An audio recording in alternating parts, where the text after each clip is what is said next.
পাল্টাপাল্টি হামলায় উত্তপ্ত রাশিয়া ইউক্রেন যুদ্ধের ময়দান। বুধবার রাশিয়ার দক্ষিণাঞ্চলে ব্যাপক ড্রোন হামলা চালায় জেলেনস্কির সেনারা। এক বিবৃতিতে বিষয়টি নিশ্চিত করেছে রুশ প্রতিরক্ষা বিভাগ। তাদের দাবি, এদিন ১০০-র বেশি ড্রোন হামলা চালায় ইউক্রেন, তবে বেশিরভাগই প্রতিহত করা হয়েছে।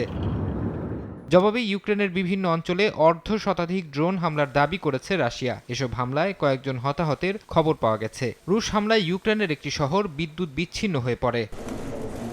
এমন পরিস্থিতিতে ইউক্রেনকে দূরপাল্লার ক্ষেপণাস্ত্র বানাতে সহায়তা করার ঘোষণা দিয়েছে জার্মানি। বুধবার বার্লিনে ইউক্রেনের প্রেসিডেন্ট ভলোদিমির জেলেনস্কির সঙ্গে বৈঠকের পর এক সংবাদ সম্মেলনে জার্মান চ্যান্সেলর বিষয়টি জানান। তিনি বলেন, যতদিন প্রয়োজন ইউক্রেনের সামরিক খাতে সহায়তা চালিয়ে যাবে জার্মানি। তবে দেশটির এমন সিদ্ধান্তের তীব্র নিন্দা জানিয়েছে রাশিয়া। এক বিবৃতিতে ক্রেমলিন বলেছে, জার্মান সরকারের এমন সিদ্ধান্ত চলমান শান্তি আলোচনায় বাধা সৃষ্টি করবে।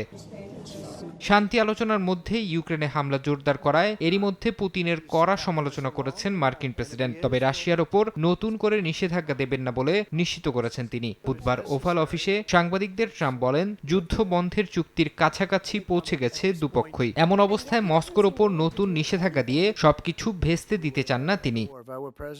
এদিকে ইউক্রেনের সঙ্গে যুদ্ধবিরতির পরবর্তী আলোচনা ২রা জুন হতে পারে বলে জানিয়েছেন রুশ পররাষ্ট্রমন্ত্রী সের্গেই ল্যাভরভ। বুধবার এক বিবৃতিতে তিনি জানান, যুদ্ধ বন্ধ করে শান্তি প্রতিষ্ঠায় রাশিয়ার তরফ থেকে যেসব শর্ত আছে তা এরই মধ্যে প্রস্তুত করা হয়েছে।